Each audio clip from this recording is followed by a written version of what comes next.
questions he may have. Ms. Smith, this administration wants to spend hire 87,000 IRS agents. Was it specified, are they going after unemployment insurance fraud, or what's their main?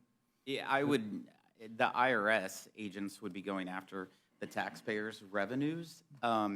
And clearly you could tell after the 1099K provisions of the American Rescue Plan that if anyone is spending more than $600 in PayPal or Venmo, I'm sure that that's what those IRS agents are going to be going after.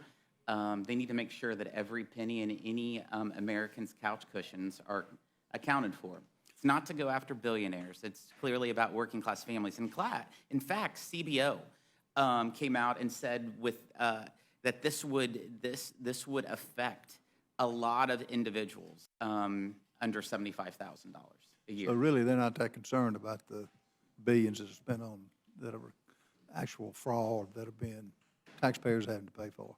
Mr. Norman, I believe it's all about having more command and control over the lives and livelihoods of hardworking Americans. The $5 billion, I think, is the number in here that's been recovered so far. Where is that money going? Yeah, that would come back into the fund, but $5.5 billion has been recovered. But the Department of Labor has said that there's upward of $191 billion of fraud. And outside reports say that there's up to $400 billion of fraud. And think about this. The unemployment was just over $800 billion.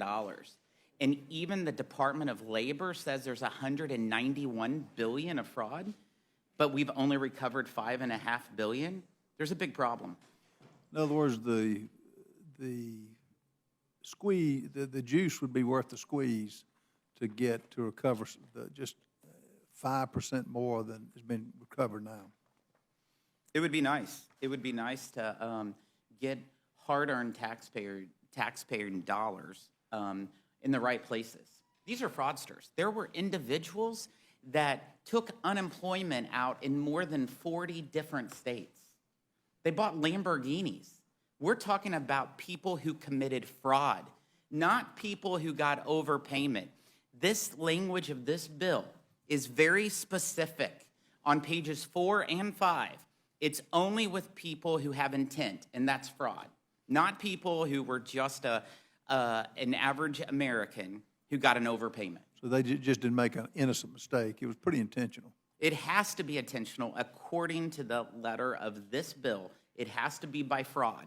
We are only going after people in fraud, and it's on pages 4 and 5, not people who just received overpayments that was not part of fraud. Appreciate you putting this up. Thank you for your testimony. I yield back. Thank you very much. Young lady from Pennsylvania is